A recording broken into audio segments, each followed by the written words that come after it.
Apple نے ہنگامی satellite connectivity اور کار حادثے کا پتہ لگانے والے ٹیکنالوجی جیسی خصوصیات سے لیس آئی فون 14 اور آئی فون 14 پرو لانچ کر دیا ہے۔ کمپنی نے باضابطہ طور پر اس نئے ہینڈ سیٹ کے 4 ورژن کو اپنے ہیڈ کوارٹر میں لانچ کیا۔ کورونا کی وبا کے بعد پہلی بار ایسا ہوا کہ ایپل کی لانچنگ تقریب میں اتنی بڑی تعداد میں لوگ شامل ہوئے۔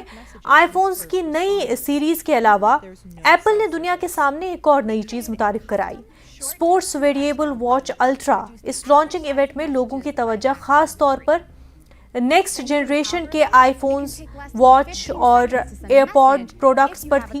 ایپل آئی فون 14 کو 2 سائز میں لا رہا ہے۔ پہلے ماڈل کا نام آئی فون 14 اور دوسرے کا نام آئی فون 14 پلس رکھا گیا ہے۔ نئے ماڈل میں سیٹلائٹ کی مدد سے ایمرجنسی کالز کی جا سکیں گی۔ یہ فون سر کے اوپر آسمان میں گزرتے سیٹلائٹ کی لوکیشن کو ٹریک کر سکے گا۔ And starting at $799. Apple Watch Ultra Might be an issue for some. Apple maintains it does not have the ability to decrypt users' health data.